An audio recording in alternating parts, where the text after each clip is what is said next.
Hello, welcome one and all to yet another community watch party for the Pantheon developer update stream. Glad to have you all here. I appreciate you choosing to hang out with me tonight as we get our monthly dose of Pantheon. Should be an interesting one. It's been a while. Well, it's been a month. And so if you remember last month, they did a little bit of a preview for the pre-alpha 5 shakeout, and so since the last time we've gathered here today, there's been some testing that's been going on, which is good news, of course, and so it'll be interesting to hear what they have to say about that. I would at least hope / expect that they at least touch on that briefly as far as how that went. That would be good to hear. And I would quickly mention too, because I saw some comments about this since the last stream about the preview that they gave on their stream last month about all the gray boxing and stuff that they were showing because they had revamped Throne Fast and stuff, and a lot of people picked up that I was not necessarily super impressed with that stream in particular, which is true, but I wanted to clarify just briefly here kind of my thoughts on that and how I personally kind of process these streams as I watch them. Is that I was not disappointed in their progress. I'm not disappointed in the state of the game or the fact that they're revamping these zones or anything like that. Like I get I get where that all falls into the process. The issue that I particularly had about last month's stream is how they handled it and how they communicated the changes that they're making, because game development is very complicated. I don't even understand it all, but I know that a lot of people really have almost no understanding of how game development works, and so it's just a little just kind of makes me cringe a little bit, I guess, when I feel like they're not really doing a sufficient job of explaining why they're making the changes that they are, because it's a crowdfunded game, and so if they want to convert those prospective players, you have to kind of look at it from their perspective and kind of anticipate the questions that they might have. And so I think last month's stream was a little bit of a misstep in that regard, but they are humans, and it's a small team with a lot of on their plate. So and just game development in general is, I think we can expect a lot of ups and downs. I've certainly seen plenty of that in the time that I've been following Pantheon, and I think that's just true in life in general. Is nothing is ever completely smooth sailing. There's sometimes little mistakes, but you just keep moving on. And here we are yet again. We're all gathered back here today to see what they have to give us. I know that the highlight or the main focus of this stream is going to be on the Dire Lord, and the abilities that they've included for the Dire Lord. You remember it was a few months ago they kind of did an in-depth dive on the Shaman class, and they said there were going to be more of those sorts of deep dives coming. So it looks like next up is the Dire Lord. So we're going to be learning more about the Dire Lord today. So if you are a Dire Lord player, you'll want to pay close attention. I personally am not planning on manning a Dire Lord. I'll probably end up playing every class at some point, though, and it's always just really interesting to see where they go with this. So their stream just booted up here, so we're going to be jumping in right now. Let's just go for it. And welcome everybody to the September 24th, 2020 stream for Pantheon Rise of the Fallen. I'm one of your hosts, Ben McHale, Dean. Sorry to the headphone users. With me, as always, is Joppa, Creative Director. How are you doing, Chris? Hey everybody, doing well. And of course, this would not be a complete stream without David Roenick Schlau, our Senior Content Creator. Hi, Dave. Hey guys, what's happening? So today we are going to talk a little bit about the Dire Lord. We're going to show you a little bit about the Dire Lord. But first we wanted to sort of address what's been going on with us in the past few weeks. So starting in September, we opened up the realms again. We were able to do pre-alpha 5 Shakeout. What that meant was basically we got the players in, the VIP players in, to sort of test things out, make sure that the realms were still operating, make sure that the server load could happen, or the servers could handle the load, I should say. Just make sure people were able to log in, that sort of thing. So we did uncover a few bugs, and we were able to get those relatively fixed up in short time as well. And then we thought, well, you know what? We should probably do another one just to make sure that we're crossing our I's and dotting our T's. And so a couple weeks later, we opened up the realms again. Yeah, during sorry those for the 2 volume. They weeks, started we off were wicked able to hot, but now get they're quite a bit more quiet. done. What did we get done in those 2 weeks? We added faction. What else? Faction system came online. We finished our chat system refactoring, and quite a bit of bug fixes / optimization / improvements / just further developments of different systems. We're going to go over the whole complete list here in a little bit when we get to our patch notes.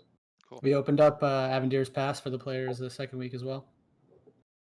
Yeah, that's right. We did have Avendir's Pass open, so it was good times. We it was nice to get in. Yeah, there with the their VIPs audio and is the very pledgers, imbalanced. And did I say wicked?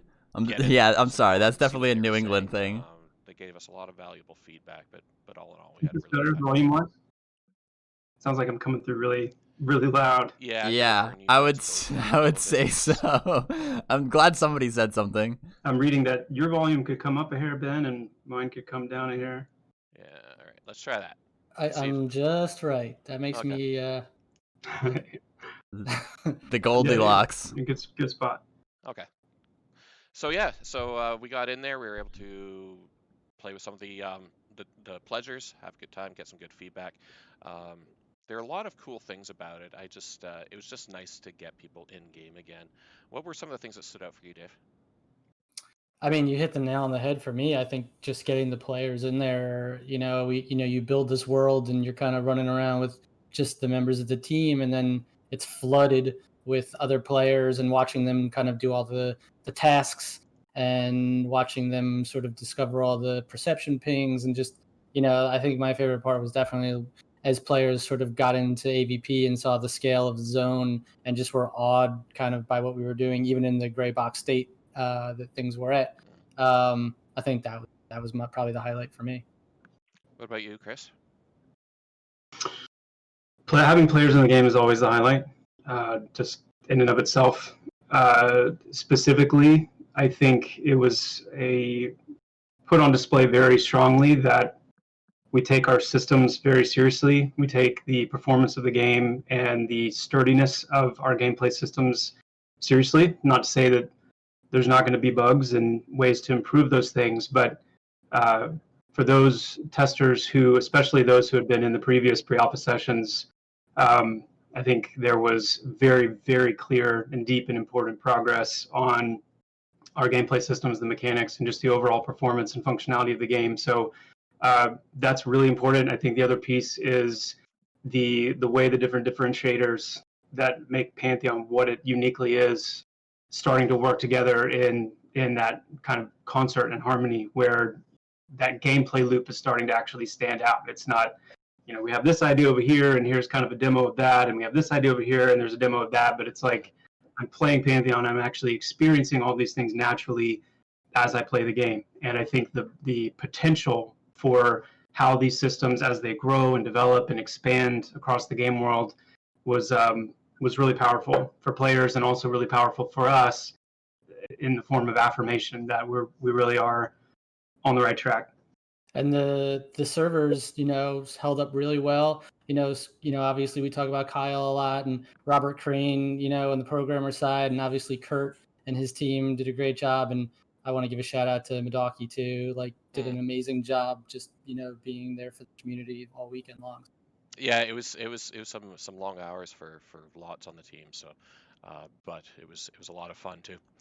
Can we do a quick mic test, Ben? I just want to see. Yeah, you know what I'd like to do is I'd like to just get right into the Dire Lord. We did do a pre-recorded portion of the Dire Lord, so we can get into that, where you can actually see the abilities, see what's going on with the Dire Lord. While we're doing that, we're just gonna, in the background, we'll just sort of fix up Chris's mic for you as well. So without further ado, let's take it to the video. Hey everybody, Joppa here. Excited to give you a quick introduction to the current state of the Dire Lord class and talk through some of the abilities we'll be taking a look at in action here in a few minutes. Let's start with Relentless Vitality. This is a passive utility, so it's going to live here on my utility bar, and it's going to increase my innate health regeneration depending on my current health. The lower my health becomes, the more this passive will kick in to counteract that by increasing my innate health regeneration up to 20%. Next, we've got Sanguine Blade. This is a very important part of the Dire Lord's repertoire in combat. This is an attack that deals 125% weapon damage and restores 10% of my total health through that attack. Now, this is a good chance to talk a little bit about the mastery system. I'm not going to go through this for every ability, but just a quick explanation of how mastery really is meant to create some meaningful decisions along the way for players on where they're going to invest their mastery points and how it's going to increase the effectiveness and the usability of the various abilities in their arsenal. For Sanguine Blade, the first mastery upgrade is going to reduce the essence cost by 5, and the second mastery upgrade is going to reduce that essence cost by a further 5 points, as well as reducing the cooldown by 2 seconds. And then the final mastery upgrade is going to increase the amount of health return from 10% to 15%. And so you can see with full mastery, this ability will then cost 30 essence instead of 40. It's going to have an 8-second cooldown instead of 10, and I'm going to restore 15% of my total health every time I use this attack. Now, it's an important place to also say what the hell is these that thing numbers that just are walked still by? subject to change as we continue in testing and do further tuning passes. But it does give you, hopefully, a good sense of some of the ways that mastery will help you, increase the power and the effectiveness of your abilities. And if we do it right, give you lots of really meaningful decisions to make as you gain mastery points on where to spend those. Moving on, we'll talk about Provoking Phantoms. This is my taunt, one of my main taunt mechanics as a Dire Lord.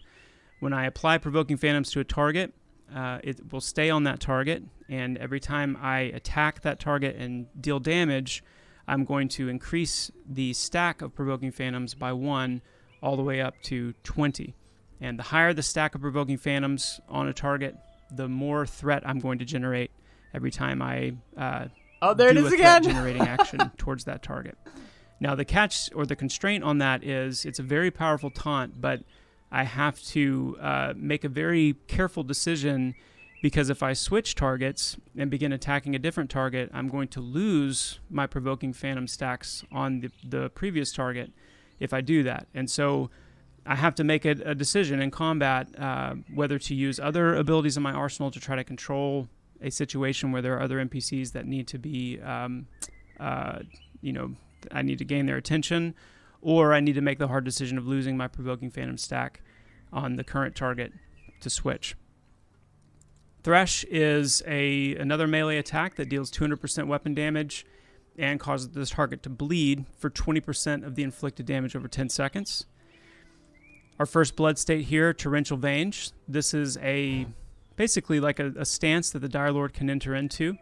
And I'll stay in that blood state until I deactivate Torrential Veins or choose a different blood state instead. This is going to increase my base health regeneration by 1, and also the amount of essence that I generate through all of my different essence generating actions and abilities by 20%. We come to Vital Cage, and this is one of my favorite Dire Lord abilities right now. This is a very active tanking ability for Dire Lords against magical targets that deal spell damage. We've talked before about how Dire Lords really are the anti-magic tank. They will excel in fights where they're dealing with spell damage, whereas the warrior with their shield block, for example, which is very adept at reducing incoming physical damage, the Dire Lord has Vital Cage, which is kind of the counterpart of that towards spell damage. So while I'm in combat, I can wrap myself in Resilient Essence for 2 seconds, and that's going to reduce the next source of spell damage by 50% while I'm in combat. And you can see with an 8-second cooldown that this has some really nice uptime. And if we take a look at the mastery for this ability, the first mastery upgrade is going to reduce the essence cost by 10, which is going to bring this down to a 20 essence cost ability. The second mastery upgrade is going to generate 10 essence when spell damage is absorbed by Vital Cage. So not only have I reduced it from 30 essence to 20 in cost, but now I'm going to get 10 essence refunded to me whenever I absorb spell damage with Vital Cage. And then the final mastery upgrade is going to reduce the next source of spell damage by 100%. It's going to completely mitigate that spell damage, all for 10 total essence when you count in the reduction and then the essence return. So very potent ability, a very important ability for the Dire Lord's tanking arsenal. Next we have Harm Shield. And Harm Shield is going to basically put you into a kind of a capsule of your own essence that will serve as a damage shield. And whenever you're hit by physical damage, it's going to deal 8% of that damage back to the attacking enemy if they're within 5 meters. You can see here too that not every single ability has all of their mastery upgrades implemented yet.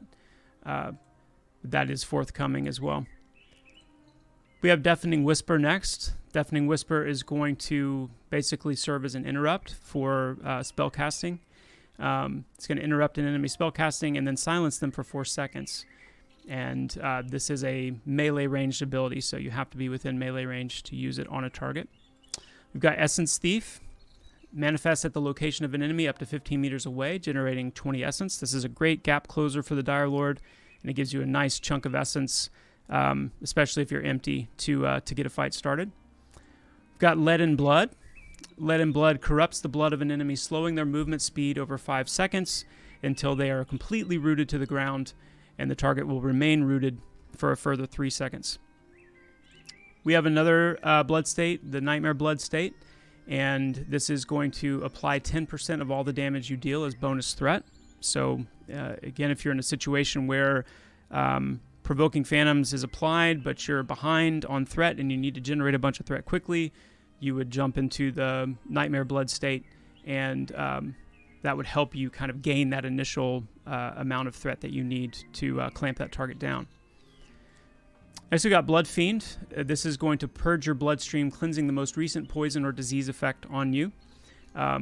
This is a fun one because with the mastery, eventually we're going to be able to cleanse that and then spread that to an enemy target as well. So it's a very, very interesting ability that allows Dire Lords to actually strategize allowing themselves to become inflicted with certain ailments purely for the purpose of reinfecting a different target with that same debuff. There's lots of really strategic applications of that ability.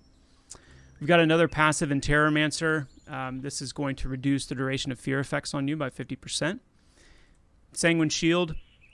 This ability is going to allow me to create a shield of essence for 5 seconds, and it's going to reduce the damage of all incoming projectiles in a frontal arc by 20%, and increase my essence by 4 when damage is absorbed in this way. And if you pay attention to the wording there, that's all incoming projectiles, not just magical, but that also includes missile-based projectiles, arrows, crossbow bolts, thrown projectiles, things like that. But it is also in that frontal arc kind of way, so it's not going to work if something's behind you or from the side. It does require you to be facing that target. And just a note here for our testers that essence generation is a pending aspect of this ability that is forthcoming as far as the functionality of that. Dire Mark, you're going to see me use this quite a bit with Ronick later here in the gameplay footage. But this allows me to mark a member of the group or raid for 10 seconds. Whenever that player takes damage, 25% of the damage will be redirected to me. And of course, I can't apply that to myself. Dusk, this is a really cool ability line for the Dire Lord. Infuse darkness into an enemy, reducing their magic resistance by 2 and destroying 10% of their mana over 10 seconds. While active, I'm going to generate 2 essence every 2 seconds. And in its base form, it's only usable on targets with mana. But if we take a look at the mastery, first mastery upgrade is going to reduce the cooldown by 15 seconds. Then the second mastery upgrade is going to allow this to be usable on all targets, not just targets with mana. If the target does not have mana, it's going to generate 1% of my total health every 2 seconds instead of essence. So I can choose to use this on targets without mana with this upgrade to regenerate health as opposed to essence. And then the final upgrade being a further improvement to that. It's either going to cause me to generate 4 essence or 2% of my total health every 2 seconds with that final one. Sanguine Cloak is a passive that's going to just passively increase my magic resistance by 5. We've got Dark Revenge, which after being critically hit, my next Thresh will heal me for 25% of the direct damage that it deals over 5 seconds. We've got the third blood state here, Essence Leech. After I can, again, change into these blood states as I need to fit the situation. And with Essence Leech, it's going to increase my physical critical chance by 5%, and it's going to cause my critical hits to heal me for 10% of the damage they deal. And finally, Splatter. This is going to take 1 detrimental effect on an enemy, and it's going to spread that to up to 4 additional enemy targets within 5 meters. So that's a very quick overview of several of the core abilities that Dire Lords have available around level 30. I'm going to go ahead and wrap this up, and we'll pick up with the group and see some of these abilities in action. Splatter seems super powerful. Okay, well, we are here in Avendir's Pass. Let's see. And with our group. And this group, we're all set to level 8. I'm running the Dire Lord, and we've got Ronick and Kyle with us, both running Shaman. And Sacred is manning the Wizard. So here I'm trying to line of sight the Magician, trying to get him to come after me around the tree there, but he's already pretty fixed on Ronick because the heal aggro fight. Got Provoking Phantoms off, and got him focused on me now. So I'm going to do a little bit of narrating during this footage. I'm going to try not to talk the whole time so that we can enjoy just the gameplay footage, but I will try to pop in and give some comment on some of the highlights with the Dire Lord abilities, some of the different strategies that I'm using in combat, as well as just general highlights about the gameplay and some of the game features that we're seeing.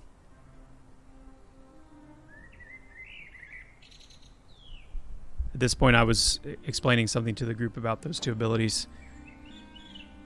Oh, so For a little bit of context, like I said, we're in Avendir's Pass. We are here on the fringes of the Gadai bandit encampment in Avendir's Pass, working a little bit of the bandits on the outskirts, and then here in a second we're going to push our way in deeper.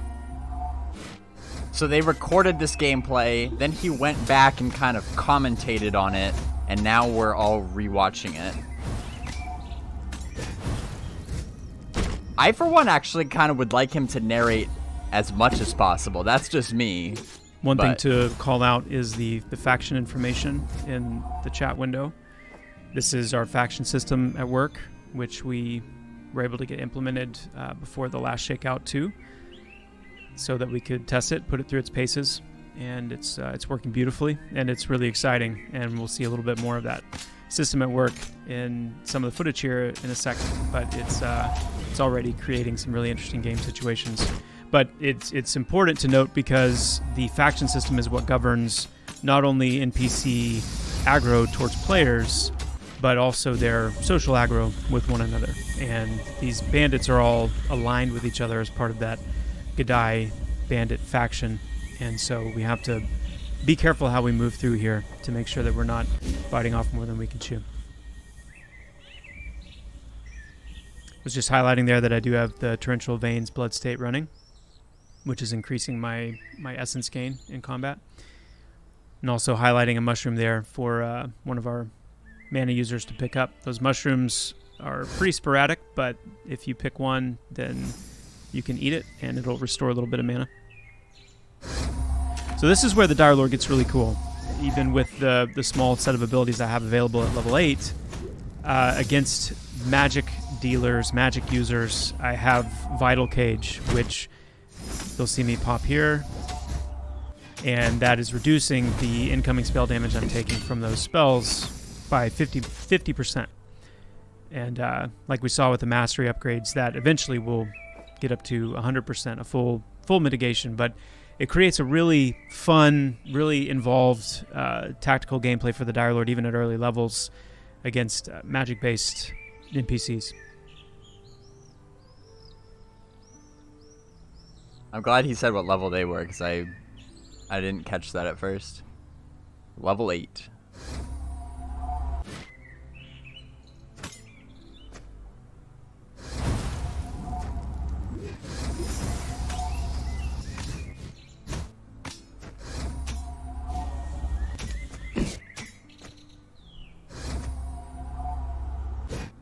I'll just go ahead and say, I think his narration is fantastic. I think they need to do this as much as often as possible. You can see that Ronick just popped battle meditation there. Just to say a quick word about that, this is somewhat of an experimental ability that we're trying as a form of tactical engagement for mana users in combat.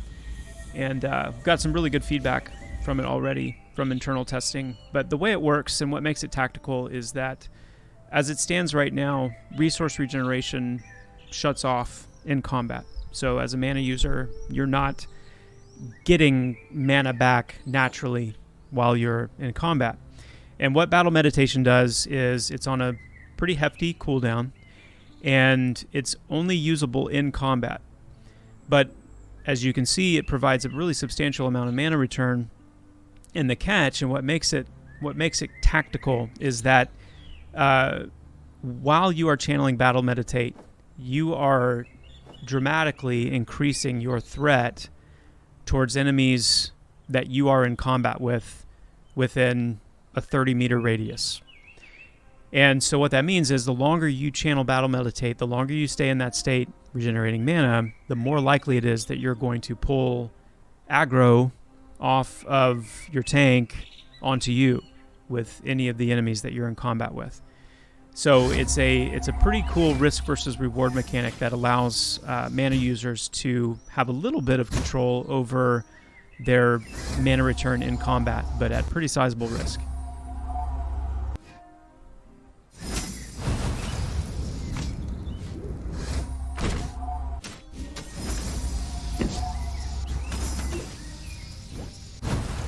Popping Battle Cage there again to reduce the spell damage. Also notice that the NPC wizards, they're using cold spells. They're using, I don't think we fought any fire wizards over here, but they're using a primary school of magic, and they're also using the arcane school. And that's important to note because we've talked a lot about how we want our NPCs to be able to do the same things that our classes do. And that means that when you come across a wizard NPC, they're going to have a dedicated school of focus, maybe a cold wizard, maybe a fire wizard, maybe that other recondite, mysterious spell school type wizard, but then they're also going to weave in those arcane abilities to regenerate their own mana. Did you guys catch the little bit of crafting he did? You see in the text box, it says you crafted a golden apple nut mix. So at this point, we're about to wrap up here in this section. And and we're hopping over to another area of Avendir's Pass, specifically to fight some of these forest dwellers. These forest dwellers are level 13. We have, as a group, bumped up our level to 12. And you can see gained a couple more abilities. He's killing the little guy. One of those abilities is Foreboding Strike, which is in the 4th action slot there. And that ability is a really nice DPS upgrade for Dire Lords, which obviously is going to help them out with tanking and threat generation, but also the Deafening Whisper ability now, and showing off some of that ability usage here in combat against these forest dwellers. These are very difficult NPCs for the level. They are Shaman, and so they're using the full Shaman kit for their level. And so a Dire Lord is very, very adept at tanking these these mobs in particular because I have not only the ability to mitigate their incoming spell damage, but I can interrupt their healing. So what I've done at the start of this fight is I've allowed the Shaman NPC, the Forest Dweller, to use their abilities freely on themselves to heal and on me, but now I'm going to start interrupting and take ownership of this fight.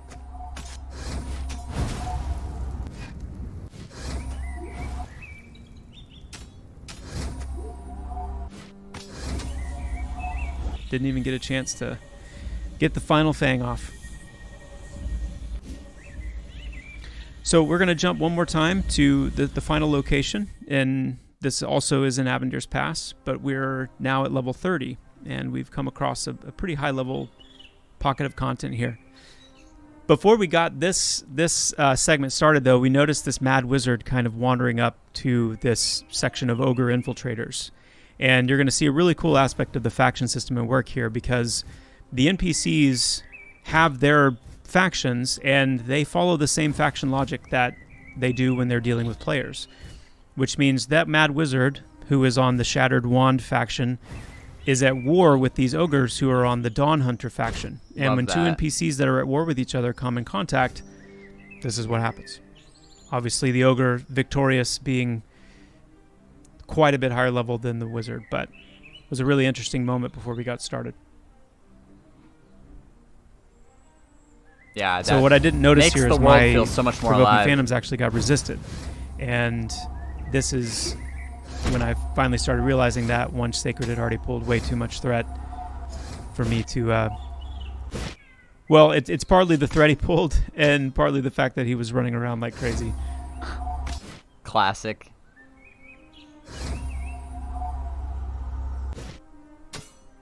Yeah, I love watching NPCs. This is another mistake I made there. I tried to get Dire fight. Mark off on Ronik and didn't have him defensively targeted, so I wasted that cast.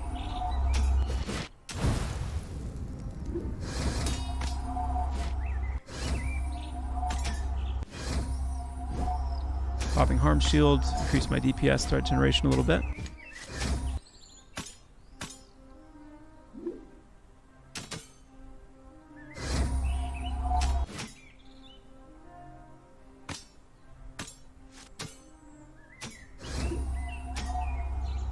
So at this stage, to speak to the Shaman a little bit too, we've got enough abilities now at level 30 where we've got two Shaman in the group, but they're both filling pretty different roles. So Kyle's Shaman right now is focused more on debuffing and dotting and generally kind of lowering the strength of our enemy, while David, Ronik, is focused on healing and group support.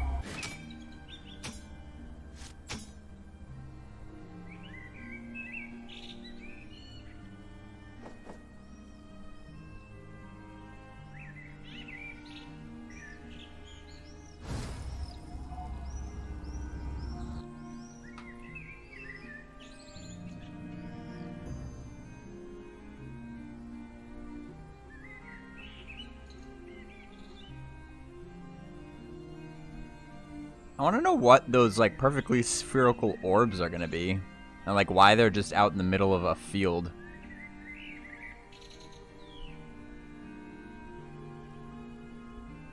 I'm hovering over these spheres to see if there's any perception-related content to interact with. I was So just this time I gonna look say- back to check and make sure if Provoking Phantoms did in fact land before I bring it back. Turn and do a little bit of Essence Thief there to close the gap and to build a little buffer of Essence.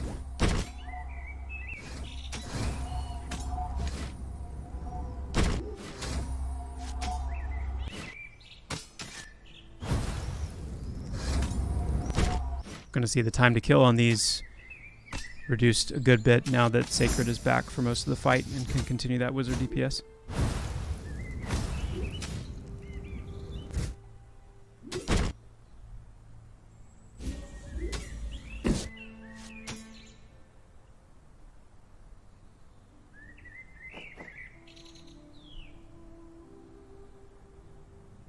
This zone seems quite large from what we can see. Like, you can see pretty far off into the distance. Like, I like how it's just open.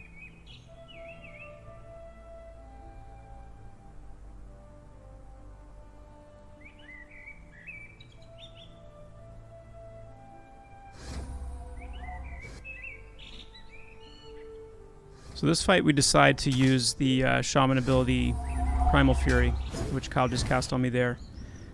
It's a very powerful ability, and it synergizes really well with Dire Lords because several of their abilities key off of critical hits. What makes it so great is it increases the base crit chance quite a bit, but then every time I get a critical hit, it's going to further increase my critical chance by 1%. So if you have a Dire Lord that is built for critical hits and critical damage, especially if you're dual wielding, that is an extremely powerful synergistic ability to use with Dire Lords.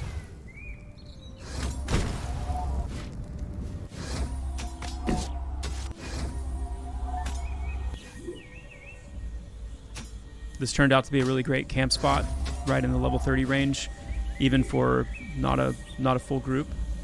With the abilities we have available to us and the gear that we have, it turned out to be a really great EXP spot for us. Here, as we get ready to finish this segment, we found a mad wizard wandering around and just decided it'd be fun to decimate something much lower level than us, but gave me a chance to use the Dusk ability as well and tear through this wizard's mana. You're going to see Sacred's Fire Nuke land here in a second and chunk that health down really nice. Yeah, there it is. Yeah, that's the other thing, Bjorn, is like level 8 through 30 is a huge level range. So that's going to conclude our short little look at some of the Dire Lord abilities in combat, and we'll see you back on the stream here. I knew they said that zones were going to have a wide level range, but now you just saw it. Well, that was pretty cool. And I had you unmuted. Anyway, you're back. Welcome back. That was pretty cool. That was a lot of fun to watch. We hope that we can do some more of those with more classes as they become available. We did have some more questions coming up in the stream, though, or in the chat, though. So maybe we can take a few more of these questions before we move on to our next segment. Quick mic check, though. Is this sounding all right to everybody now? Better. To me. It's better. I mean, I think Ben is still too Sounds quiet. good But... to me. Yes, no, I did not die. If you happen to notice in the stream, that was Sacred. Just want to go on record as saying that was Sacred who died and not Ronick. Ronick grabbed aggro but did not die. As far as speaking of aggro, somebody had a question. If I'm in a group and someone aggroes that mob that I'm friendly with, will I lose rep with that faction or will my standing be unaffected? Your standing would be unaffected as long as you didn't engage in combat with the target. So you'd have to make a decision to stand there and watch your friend die or get engaged. It's up to you. Get engaged. Actually, Ben, why don't we do patch notes first and then we'll come back and end into Q&A. Okay. Do you have the patch notes song ready for us? Oh, I'm going to rap tonight's patch notes maybe. Here we go. Okay. Let me think. Lay down the beat for me, CP. This is patch notes. There is none other. And if you don't believe me, you can ask your mother. Okay, never mind. Here's patch notes. I told you 2 verses. You need 2 verses for points. Anybody can do 1 verse. You got to get 2. What? Yeah. Right, you can work on it for next time. I'll work on it for next time. Stream. Yeah. Next time. Let's hear them patch notes. Let's roll into it. So, really, really exciting, busy month. I'm just gonna. Here we go. We brought Avendir's Pass up online. The new reworked Avendir's Pass that we were able to record that footage of there for the videos and had that online for Shakeout 2. We did a complete chat system overhaul. We got the faction system implemented, which we'll do, more of probably a standalone video on to talk about the faction system and all the things that go on with that system. It's a very important system to the gameplay, obviously, and there's a lot of depth that I'd be excited to talk about.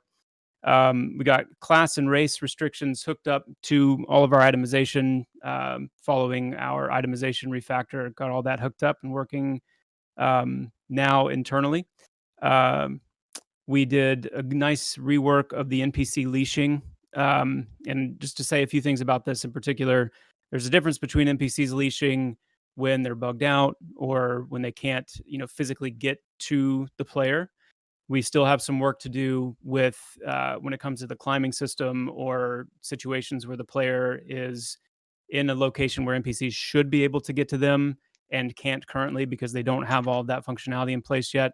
So we are using kind of the bugged leashing system for those moments, even though NPCs do currently have ways to deal with players being in a climbing state.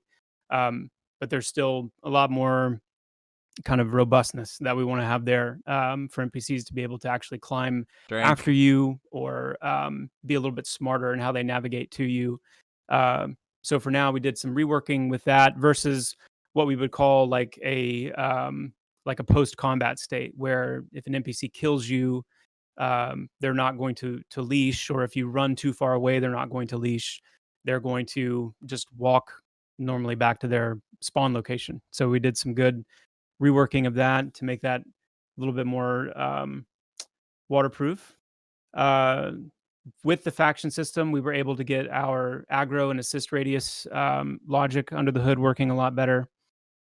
We did a few experimental things this month with tying the climbing system to the shift key. What we will eventually do, most likely, is have it just be an option where you can say, I want climbing to be always on, where anytime I run into a climbable surface, I want to automatically latch onto it. Or if I want a key, to kind of be the trigger to initiate climbing. So we experimented with that a little bit to make sure that all that felt natural.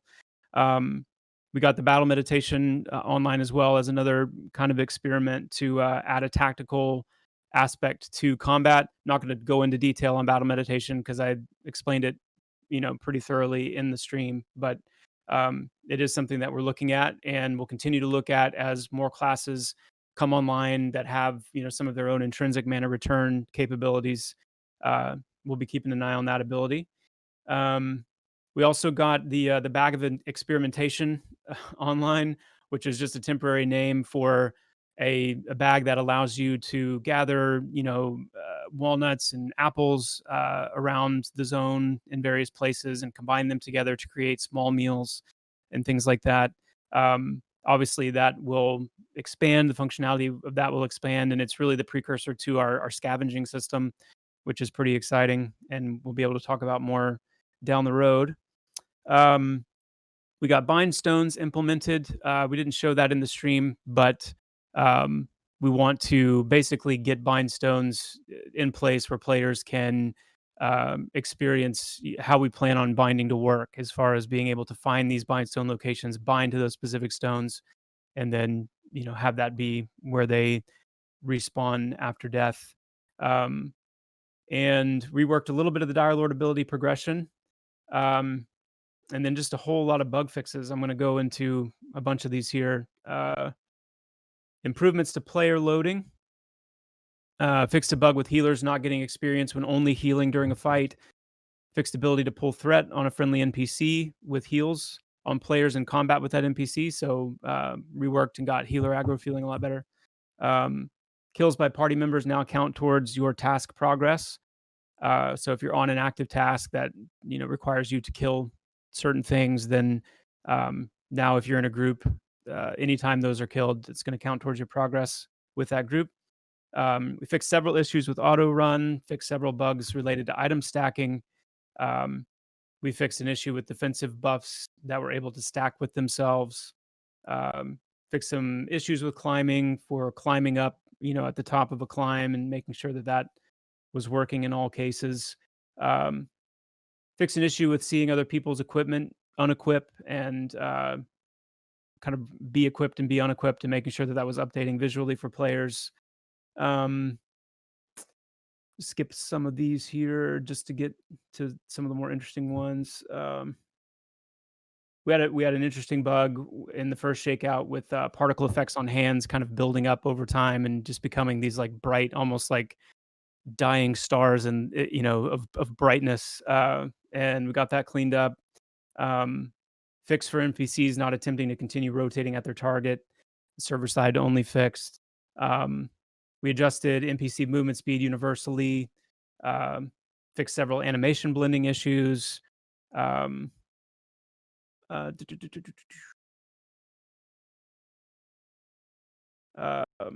Fixed several issues with proximity aggro related to the faction system to get all that just really snappy and working as intended. Fixed guards improperly showing as enemies. when they have a neutral or unfriendly relationship to you. Actually did a lot of guard functionality fixes, which some really funny, just really funny situations internally with guards, and essentially guards not knowing what to do in some cases, because if you were an enemy to the guard, but yourself as a player, but then the NPC that was attacking you was an ally to the guard, but also you were in combat with another player who was allied with the guard was having just a hard time kind of parsing through a lot of that stuff and making the right decision. So we had a lot of players Sophie's being choice inadvertently right there. attacked. Yeah. So we got a lot of that cleaned up, which was really good. And then I've got another list here with a few other key things. We changed lootable props to make sure they were disappearing and relocating on all clients at once. So if you were to pick up an apple or pick up a walnut, something like that off the ground, that it would disappear for all players in that vicinity and reappear where it was supposed to. We migrated our persist system to now use the synchronous API. We fixed an issue with logging out while dead, which would put you into a pseudo immortal state. We fixed leashing NPCs not returning to their proper position if no one was around to see the NPC when it happened. We also fixed an issue with leashed NPCs overriding their return position in a complex fight where there were lots of deaths and aggro swapping going on.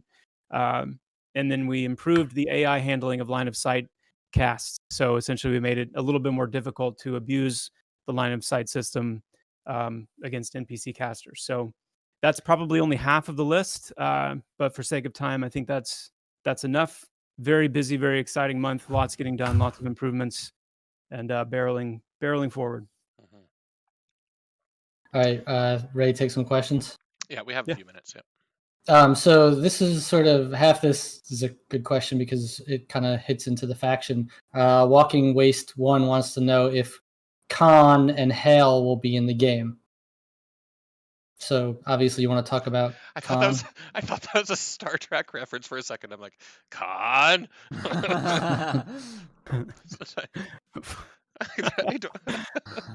Sorry. Ben, you need sleep, my friend. You need some sleep. I know. I'm like, what is he talking about? I'm not a big Star Trek fan, so I couldn't go with you anywhere on that journey you just took. I shouldn't say I'm not a fan. I just have never really watched it. Anyway, yes, Khan is in the game. Again, when we talk about our faction system, we'll go in a little bit more detail how that works. But essentially, every NPC has a primary faction. And that primary faction is what determines how they interact with you, how they respond to you. And that primary faction has to be discovered. So if you come across an NPC that you've never encountered before with a primary faction that you don't know, then when you hover over that NPC, you'll see a question mark, and they'll have like a yellow reticle and a yellow nameplate, and it's all there to say, hey, you've not encountered this NPC before, and you will need to consider them to discover that faction and unlock or learn what that faction is. And there'll be a UI element that tracks a lot of that for you and makes it easy to know what factions you've discovered up to that point. But also NPCs, they have a primary faction, and then they also have several factions that they're like faction ties, we call them.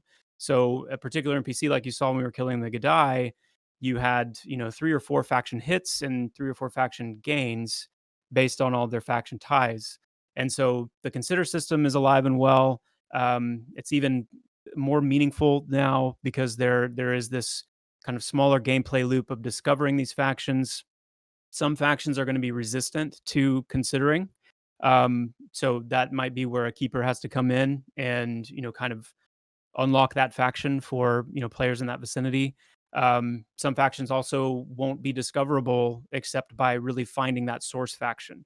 Right now, you can discover certain factions just through faction ties. So if we killed a Gadai, for example, in that, if you go back and rewatch the stream, you can see the very first Gadai bandit we kill, you see this long list of factions and all these factions that are discovered when that happens because they're part of the faction ties of that bandit. But if one of those factions was set to not be discoverable that way, then you would not know about it and you wouldn't be able to alter it in any way until you found the source NPC with that primary faction. So it's very deep system. It provides us. I mean, it's also what's triggering that NPC versus NPC content, which is it's just kind of a latent, innate, fun thing to stumble on and encounter sometimes. But then it's also allows us to really leverage that to create intentionally designed areas where players may need to wade into more of that going on a larger scale. The Vale of Azarus comes to mind, for example, if you're familiar with that zone on the map. That zone is ravaged by war, and you could see a lot of that kind of stuff going on in there. And it's meaningful because it's not just, oh look, they're fighting, but I have a role to play here. I have a decision to make on what am I going to do with my factions, and if I'm increasing my faction with this side, what are the implications of that elsewhere in the world? So we're excited to see how a lot of that plays out for the players and the decision making that they have to do. Yeah, it just kind of adds to the immersion factor. Yeah, it makes the world feel so much more wants alive. to know, Dire Lords can dual wield or use a two-hander. Can you speak to what scenarios you'd want to choose one over the other? I'm trying to get some Dire Lord questions in here. Repeat the first part of the question. The Dire Lord can dual wield, and it can have a two-hander. So he wants to know what scenarios you'd want to choose one over the other.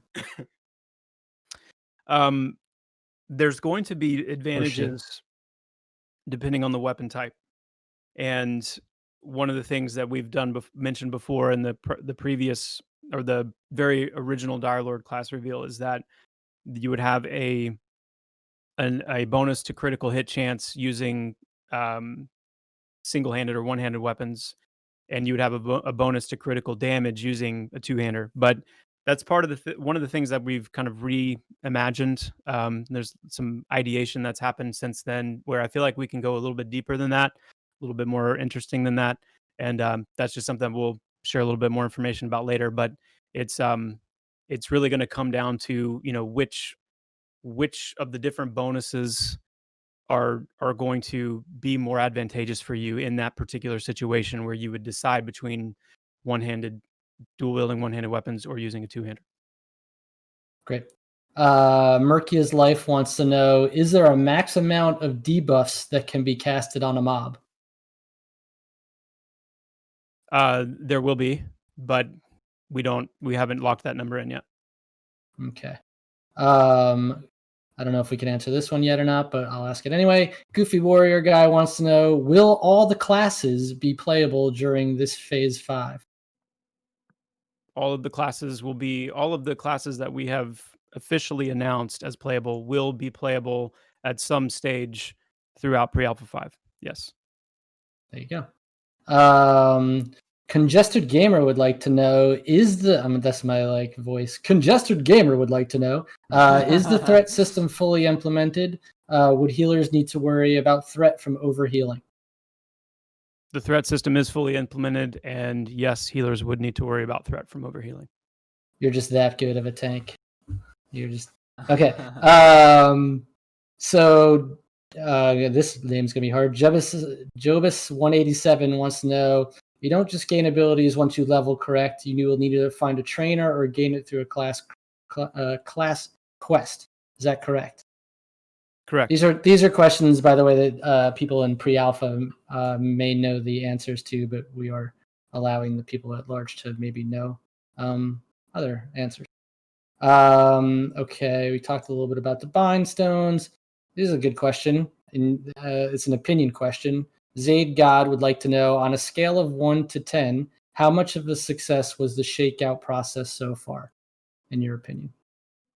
I would say 100%. I was going to say 17 on a scale of 1 to 10. 17. Okay. No, it was what was of particular interest was there were things that we weren't prepared for. We just didn't think of. That's why it's always good to have players come in. And we are getting so much feedback that was of such value. That's why we ended up doing a second round as well. I mean, we did have some problems with login servers as well, which was kind of the whole point of doing the shakeout. But we were learning so much that we had to do a second one just to keep it going for a while. So valuable. So yeah, it was 100% of 7. 10 out of 10. 17 out of 10. 7 out of 7. You guys 17 out of 17. Would recommend to a friend. Yeah, you guys are just making up numbers now. Okay, we'll ask a couple more. Twism family would like to know, will battle meditation look differently from one class to the next? Say a shaman versus a wizard. Yes, it will. Absolutely, it will. It's a great opportunity. One of the things that really matters a lot is class identity, and so whether we're talking about gear, equipment, whether we're talking about visual effects for abilities, we want to emphasize that as much as we can. And there's a lot of really cool opportunity to get through animation and visual effects. You might see something very different and appropriate for a Dire Lord. If we tie battle meditation, for example, into class resource. So if there's a way for a Dire Lord to use that to gain essence, that has a really unique look to it, right? Like a Dire Lord, pacing back and forth, seething, like kind of letting their hatred consume them, kind of a thing, versus something like a shaman or something like a cleric. There's lots of really cool opportunity to create some interesting animations there to set those things apart. Be really excited about that. Sacred would like to know, where did you learn to taunt? Okay, we won't have to answer that question. Moving on. John Butcher would like to know, will there be any lore released in the near future? Ben, you want to talk about that at all? Yes. There you go. I love these yes or no questions. It's just yes. Yeah, we do actually. Dave is working with Lore Master JN, and we are working on getting some content up for you, which is pretty cool stuff too. We've got there's a lot of stuff that we haven't really worked into the old site, so there's gonna be a lot of fresh stuff in there. It'll be kind of cool. Yeah, it'll be much more organized and easily accessible as well. Schlocky would like to know, will certain dungeons/raids be locked to allied enemies of certain factions? If I understand the question correctly, no. There won't be any faction-related lockouts for dungeons. Okay, and finally, will Joppa get a haircut before the next stream? Oh, we can't talk about that. Sorry. It's under NDA. Don't know. No beans. It's just that we don't know. It's we haven't seen the design. I don't think. Yeah, I don't even know. Okay.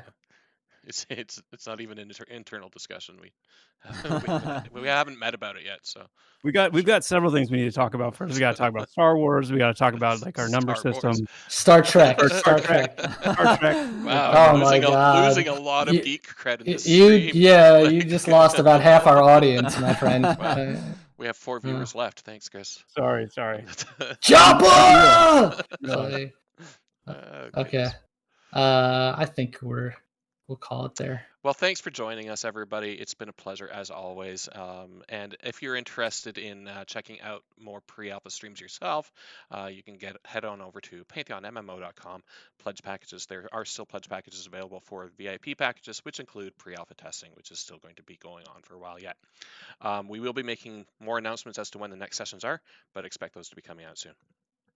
Once again, from all of us here at Visionary Realms, thank you for your continued support. Thank you for joining us. Chris, Ronak, anything else to say? Thanks, guys. Really appreciate the support.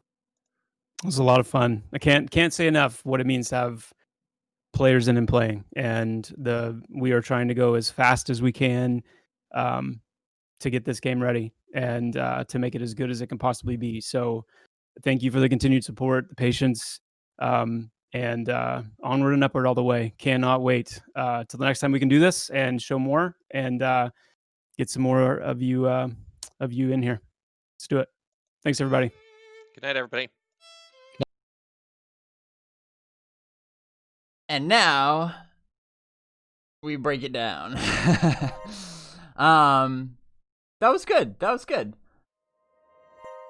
Definitely like hearing their thoughts about how pre-alpha 5 shakeouts went and everything in that regard. Also, way to go, Goofy Warrior guy, for harvesting those beans from Joppa. You always seem to have a way of doing that, because I saw that you posted something earlier about asking other than channeled battle meditation, there will be no mana regen at all in combat, even if you sit, and then Jabba confirmed that that's correct. So it's a good little clarification there. And then also, as he said toward the end of the stream, that I think it's good to hear the explicit confirmation that all classes will be playable, at least by the end of Pre-Alpha 5 proper. We still don't know exactly when that will be, but still just having that commitment is good to hear. It's good to hear.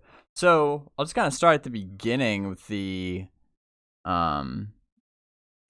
Dire Lord. So as I said earlier, the Dire Lord just is not. It's just not my preferred playstyle. That's just me though, and I know there's a lot of people that enjoy it. And I can, even though when he was going through those the abilities, I can start to see where there could be some interesting things like there. Like all of the combat abilities that we saw were instant cast, and a lot of them were reactive, which I think is a lot of fun. And then there's even some like mobilities, like the gap closer. And so I could start to see that there could be some interesting interactions there for sure. Like I said, I'm sure I will play it at some point. Even, like when we get into alpha and stuff, I definitely would like, when the opportunity arises, I will be breaking down the classes as much as I can, hopefully live on stream or at least in YouTube videos. Once, like I said, once the NDA is loosened up, and also primarily once a lot of the details are a little bit more nailed down. Like, some people will ask me, like, why haven't you done a video on each of the classes yet? And it just feels a little premature to me. Like, anybody who's been following the game for any length of time will notice that, the details of these abilities and even the abilities themselves change somewhat frequently and just evolve. And because that, I mean, again, that's just one of those things. It's just the nature of game development, is that it's a very iterative process, and nothing is really going to be 100% stable for a long time, at least at this phase. Like, it's all there's always experimentation, seeing what works. You implement an ability, maybe it seemed good on paper, but in practice it's just really not quite as balanced as you would like, so you need to make tweaks. Like, that's just the creative process. That's not even just game development. Like, that's any sort of creative process. And so just me personally, and the way that I want my channel to be, is I try to hold off on making videos until I'm reasonably certain that it's going to be at least somewhat evergreen. Like, it just seems a little redundant maybe for me to do a video like covering what we know so far about each of the classes, but then still knowing that, like, in several months or whatever, like, I'm going to have to essentially redo it because there will be more information or different information that's available. So I want people, when they go to, like, my YouTube channel, for example, to be able to, as easily as possible, find all of the updated information on whatever particular topic they're interested in. So that's why I try to keep my videos condensed. I kind of go for, like, the quality over quantity approach for my YouTube videos, and be very intentional about the topics that I choose. But anyway, a little sidetrack there, but definitely you can expect, it seems like to me, like, around alpha, like, I'm sure things will still change after that, but if I can actually get to the point where I'm in game and actually can just show you my gameplay firsthand of each of these classes, that would be my preferred way of doing it. So that day will come someday. But anyway, so there's that. But I think, to me, the highlight of this stream in particular was the gameplay that they had pre-recorded, and then Joppa kind of narrated, and then they showed the recording of that here tonight. So, first of all, I think that's a perfect example of a little bit of a missed opportunity to, again, just briefly talk about, why the trees and the ground essentially kind of look like Minecraft. I think that probably should have been the first thing that they addressed as soon as gameplay was shown. Even when the Direlord abilities, you can still see it in the background. That little goblin was hilarious and he looks awesome. But, the trees and the ground and stuff doesn't, it's not done. It doesn't look like it's going to eventually. And, for us, particularly in my channel, we all kind of come back every month after month. So it's not a big deal. We all kind of have a general idea of what gray boxing is and why it's there. But I know, or at least I hope, that there's some people that come across these streams that have not seen Pantheon before, and they might not understand what the heck that is. And so that would have been an opportunity. I think anytime they go into the game and show gray boxing like that, that's pretty much got to be the first thing out of their mouth, is explaining.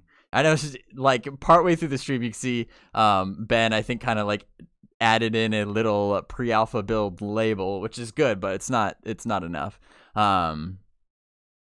So I just figured I'd mention that too. That's kind of what I mean, is when see that, even for people that maybe only check back in every several months or so, they might see, well, Avendir's Pass looked this way before, why does it look like this now?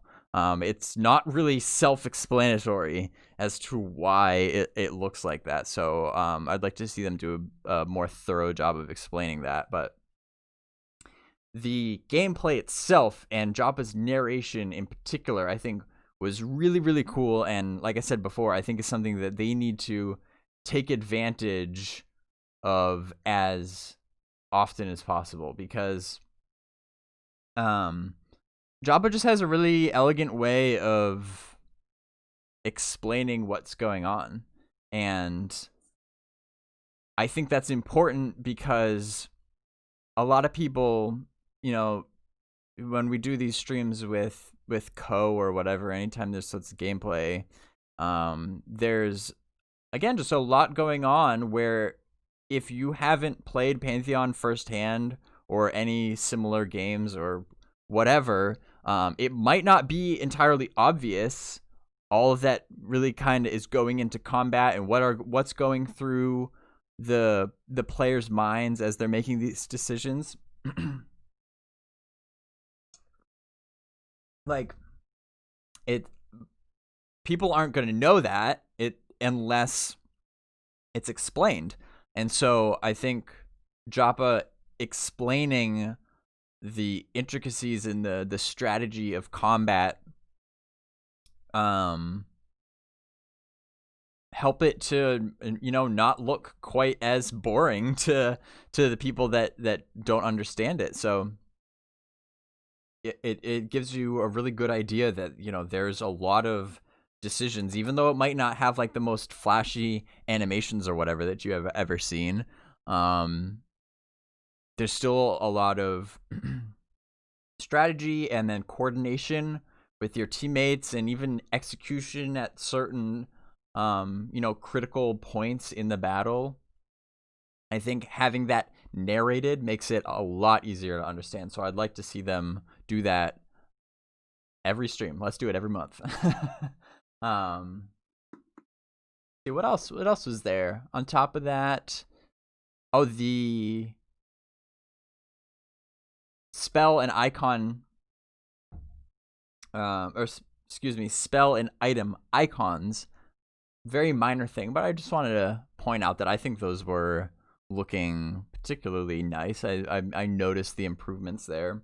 They kind of have a more cohesive artistic style. I don't know for sure, but I can only presume that they have an in-house artist that's been working on those, as opposed to, I'm sure the original ones were just Unity assets, like default icons that they got from Unity, and these are more Pantheon-esque, so to speak.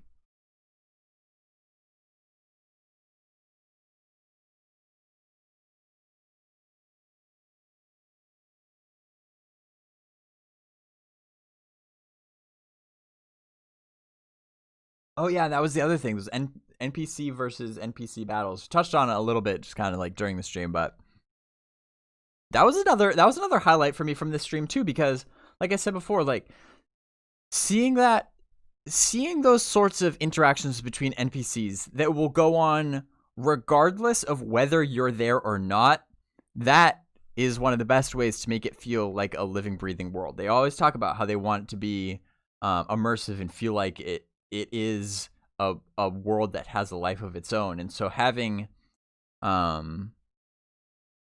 the inhabitants, the NPC inhabitants of the world, think logically like that and behave in more normal ways where they have alliances and rivalries and stuff, and having that just kind of go on without you, it has a way of kind of making you feel smaller in the world and insignificant. Like it's not just all about you, like you're not just the hero in this world. All these things are always going on and you're just kind of dust in the wind, like you're just an observer of it. And I think I actually personally like that feeling. I like that feeling of knowing that it's a giant world that you can't really fully comprehend it all, because I mean you saw even just in the chat box, like you kill one bandit and then your faction with like you're standing with 7 different factions changes. Like that's just that one mob. Like I don't even know how many factions there would be in the world then total. Like it's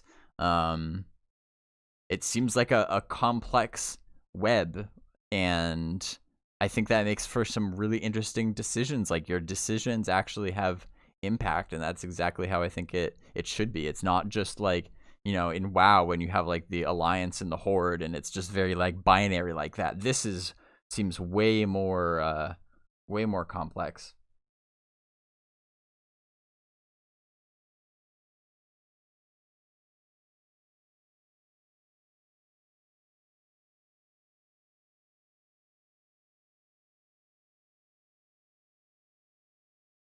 Erikai says, how is Baz's stream of a stream like 1 full minute ahead of the actual stream?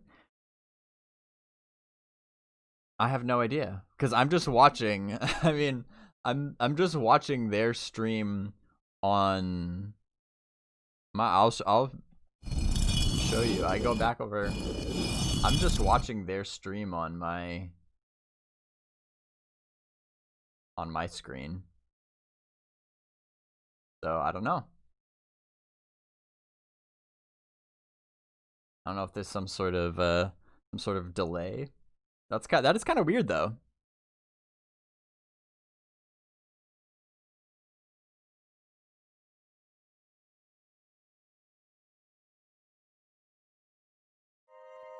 Yeah, Goofy Warrior Guy says, I like the idea that a guard that hates you might still help you kill a target because it hates the other NPC more than it hates you. Of course, then the guard will turn on you. Yeah, that's true. Like that, those sorts of interactions I think are so interesting, and I feel like it's been a while since I've played a game that really had that robust of a faction system. So yeah, I think there are going to be some surprises like that. I'm curious to see the people who haven't played a game like that, to see how they kind of approach that and decipher that. It's going to be I think that's going to be pretty fun. That's definitely a huge step toward the whole immersion. Knight Rider 2000 just donated $10. Says, thanks for your awesome YouTube and Twitch content. Keep up the great work. Thank you, Knight Rider. I plan to, and thank you for the donation. It means a lot. Goofy Warrior Guy says, as long as the guard doesn't kill steal. I didn't even think about that. I guess it's possible. That would kind of suck. But hey, again, it's like,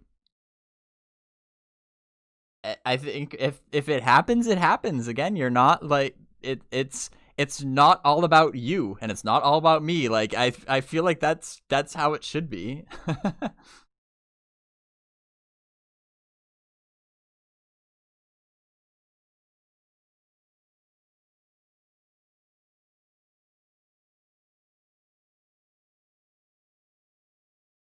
Jeff Max 17. I just saw this question. Jeff Max 17 says, "Hey, quick question: Are you worried about it taking so long to release that the game or engine will be outdated? Also, are you worried about New World to be a rival?"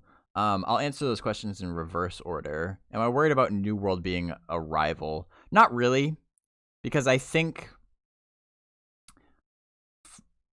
Now, disclaimer that I am not nearly as studied on New World as I am on Pantheon, so I don't know as much, but from what I can tell, I think that they are targeting different enough audiences that it's not really going to be a direct competition. And, you know, New World for one thing, has a very different setting. Like, it's not high fantasy. I don't know if I would almost even call it like a historical fantasy in a way, is the best way that I can think of to describe it. And that alone will, you know, kind of separate people who have their own preferences as far as the setting of their games and just the style. Like Pantheon really, I think its main draw that it really drives home is the cooperative aspect of it. And I think that something, I haven't seen any other MMO that is doing that to the degree that Pantheon is, and so I'm not too worried about it. I don't think that the MMO genre is so limited that they really have to directly compete for attention. I actually, you know, as much as I want Pantheon to do well and succeed, I think actually that the overall health of the MMO genre can actually kind of counterintuitively help Pantheon. So if other MMOs, whether it be New World, whether it be Ash's Creation, or whatever other MMO, like if those are doing well, that can indirectly help Pantheon. Like Pantheon, and really no one game will be sufficient to resurrect the MMO genre. One game can't do it. It will take multiples for people meaning, you know, kind of more mainstream gaming media to take the genre seriously. So if there are, you know, if there are a few healthy MMOs that are out there, then this whole talk, it might mitigate this whole talk and this general perception that people have right now that, like, oh, MMOs are dead.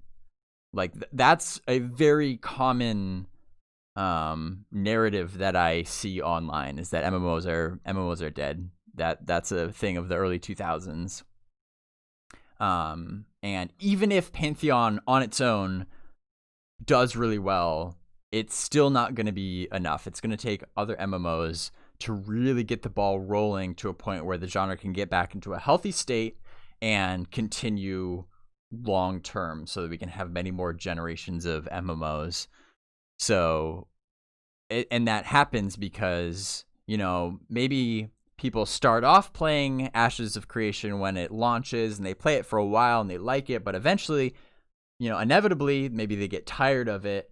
But maybe Ashes just kind of rekindled the spark for MMOs that they didn't even really know they had anymore. You know, maybe they were an MMO player of old, or maybe not. And, you know, they get into Ashes and like, oh, this MMO thing is pretty cool, but I'm kind of tired of Ashes, and so they look around and maybe see what other MMOs are available, and they find Pantheon, and then all right, I'll try out Pantheon. Maybe they like it even more, or they stick around in Pantheon, and then that little things like that help the community to grow. Like there's enough pieces of the pie, and I don't think we should think of it as like, you need to get your audience and lock down your audience so they don't go to any other games. Like people play multiple games even at a time, So I'm not too worried about that being an issue. But then the first question you asked, are you worried about it taking so long to release the game that the game or engine will be outdated? And again, they're not really concerned because Unity is constantly evolving. I do have a video about this on my YouTube channel, and Brad McQuaid actually had posted a really, really good explanation of why Unity was the right choice for them long term, and I pinned it to the top of the comment section. If you go to my YouTube channel, find that video. That was from, it was a little over a year ago now, I think, that I made that video. But it's still true. It has proven itself to still be true in that Unity is the team at Unity is super dedicated to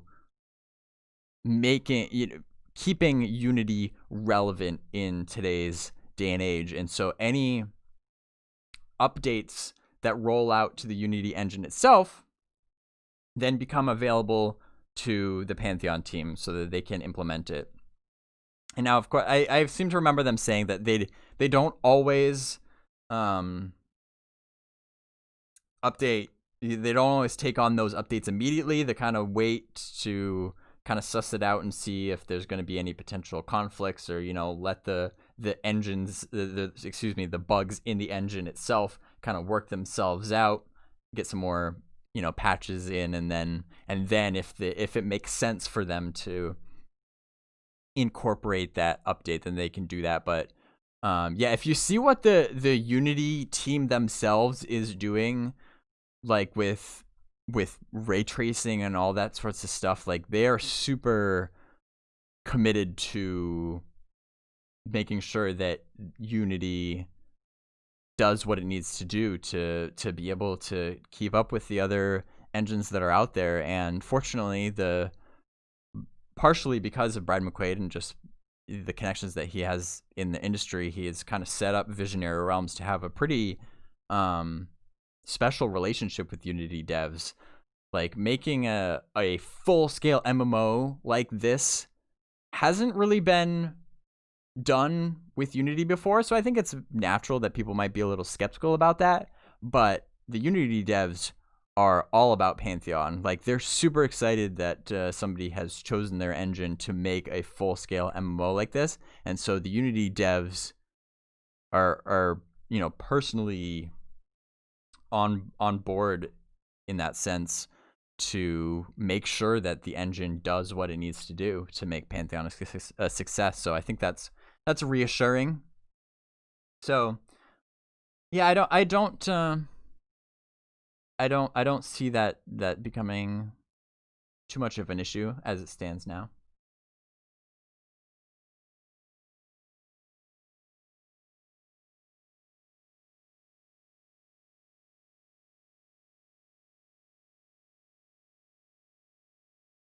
Goofy Warrior Guy says, I think one mistake companies make these days is they make the MMO cost too much for the actual game. If the game costs $60+, then players won't ever just try it out. But if the game only costs $25 for the base game, then you might find people willing to shell out to give it a try.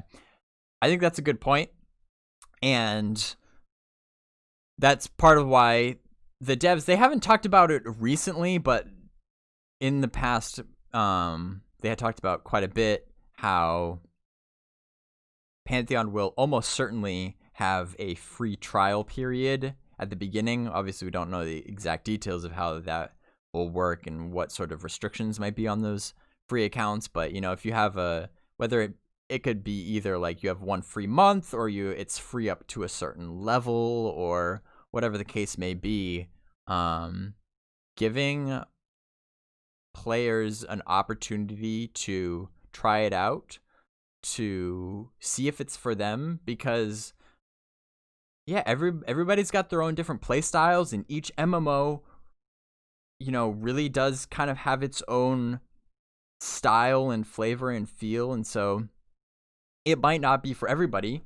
But yeah, when you kind of open things up to give them a free trial, it gives way more opportunity for people to find out if it is the right game for them, and if it's not, that's okay. But it would be really unfortunate for a game to miss out on potential players that really would enjoy that game, but they won't ever know it because of that barrier. There's that cost threshold that's kind of preventing them from taking that risk. And so I really do hope that they find a good way to pull off that free trial in a way that doesn't just end up with the general chat channels being spammed with like gold sellers and all that nonsense. That's definitely gonna have to be a top priority.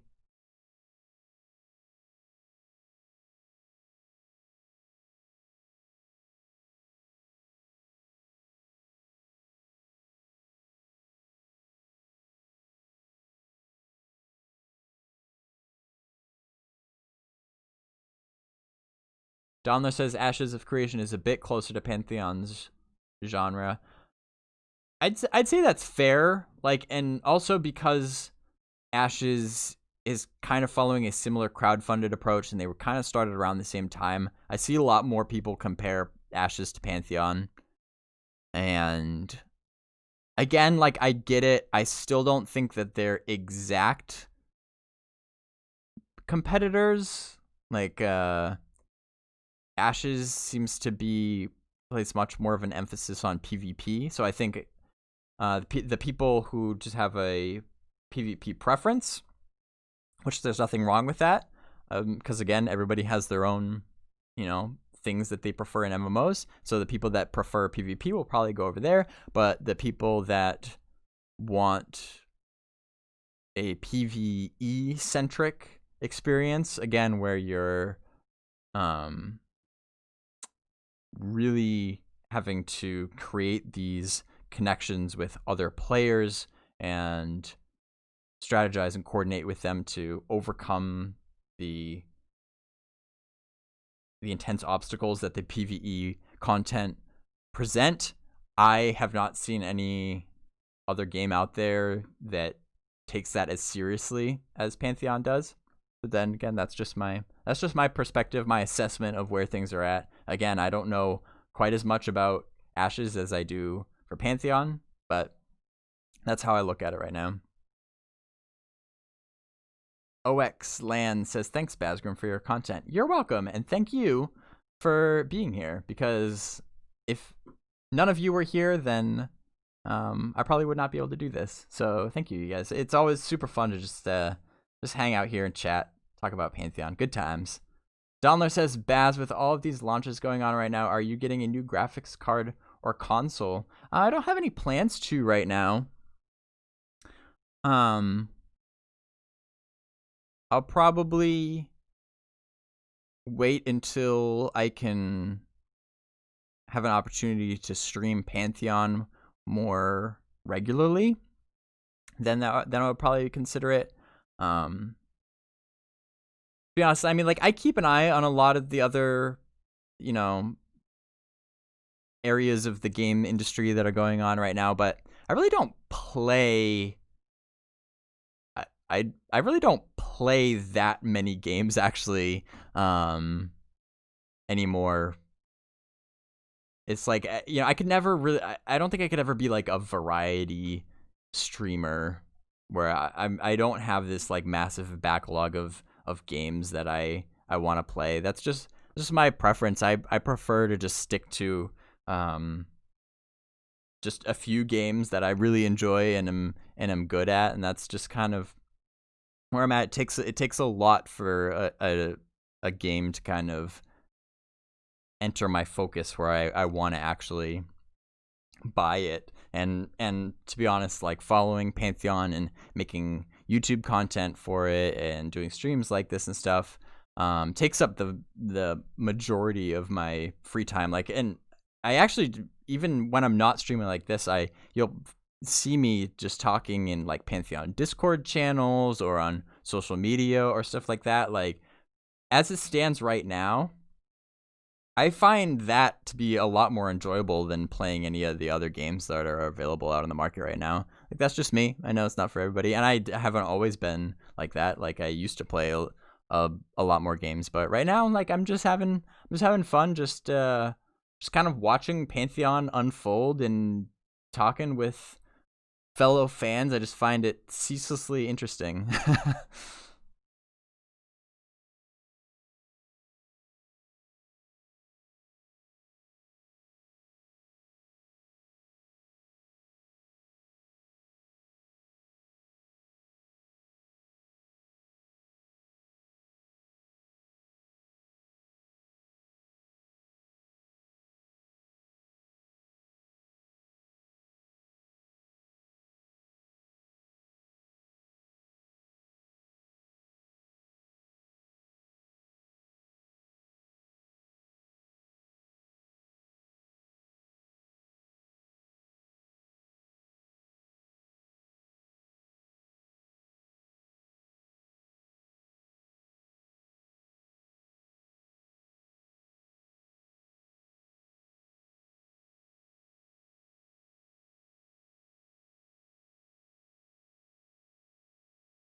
Kalok says, I'm playing Red Dead Redemption 2 online as my placeholder.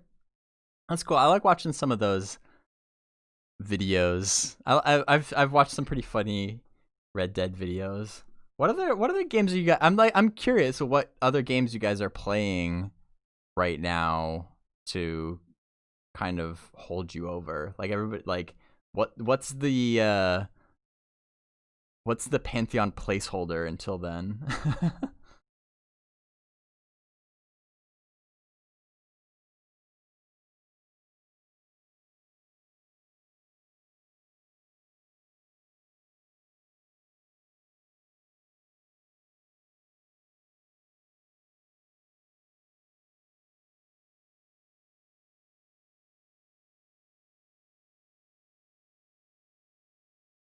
Knight Rider playing Project 99, classic, and Path of Exile. Path of Exile has amazing longevity. Like, that game has been around for a while, right?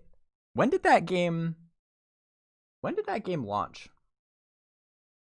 I feel like I've been hearing about Path of Exile for a long time.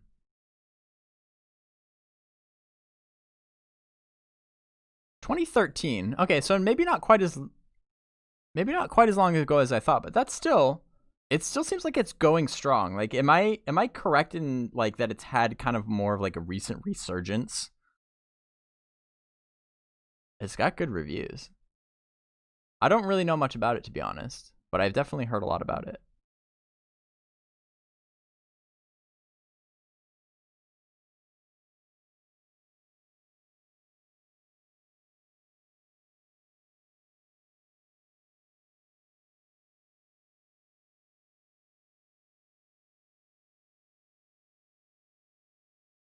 OX Land is playing Star Wars Galaxy's Legends? Nice.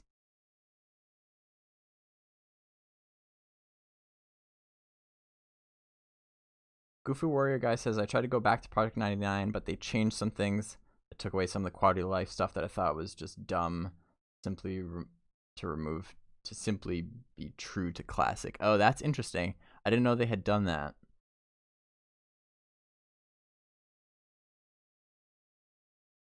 I don't think I was ever able to get Project 99 working on my computer. It's been a little while since I've tried, but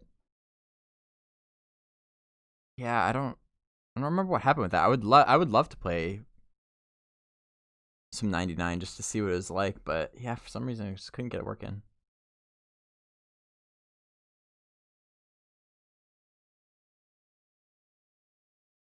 Donler says 20,000 people watching Path of Exile on Twitch right now. That's what I mean. Like, for a game that's been out for 7 years, that's a lot. That's a lot. It's hard to keep people's attention on Twitch for a game that isn't just like freshly released. Like, they definitely have got something going if they're still pulling those kinds of numbers. Like, that's good longevity.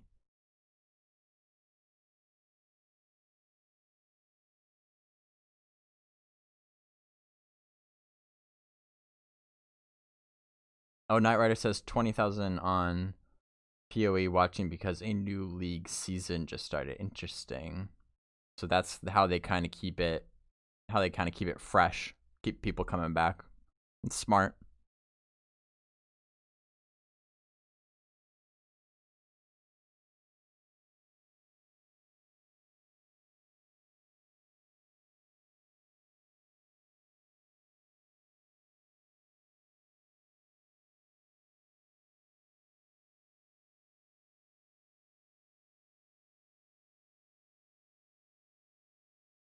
Oh, right. Well, I just noticed that it is been a little bit more than half an hour since their stream ended, which means it's probably time for me to head out for tonight. It's getting a little late where I am, but again, as always, can't say it enough. I really appreciate you guys just hanging out with me, even kind of drifting away from Pantheon there at the end, but always love hanging out, talking to you guys about anything you guys want to talk about. Always enjoy. Pantheon community is so excellent. Like I said, it may sound strange because it kind of is. Like, rather than playing any whatever other game is out right now, like, I just, would much rather prefer just to hang out in Discord and talk to you all. Like, I feel like I learned so much just from talking to people. So even though this stream will end here tonight, maybe I will catch any of you guys in the Pantheon Discord or on social media. Reach out to me. Always happy to talk to you guys. So this is not goodbye. This is just see you soon. But until then, please have a good night. And thanks for watching.